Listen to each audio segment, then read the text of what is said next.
Do a quick video here how to find and diagnose a miss. This is an 89 Chevy 350, pretty much pertains to all of them. Any motor.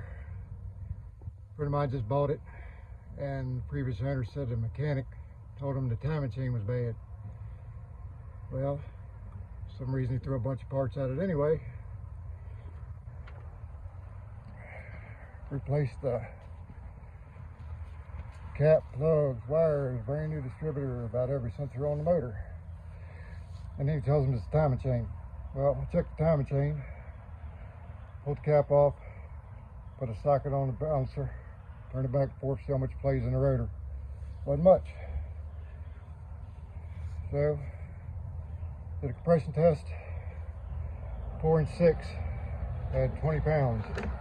Head gasket was blowed, swapping compression back and forth.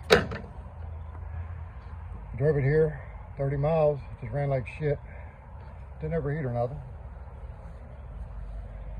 So, you save yourself a whole lot of money. You got a miss, just check your cap for cracks, wires, valve plug, should be pretty obvious. Do a compression test, do a fuel pressure test. Just stop listening to idiots saying, well, my truck did this, my truck did that, or it's definitely this or that, and wasting a buttload of money, or taking it to somebody and spending a buttload of money on parts you don't need, and getting your truck back, it's still messed up. So just do the basics and save yourself some money. See ya.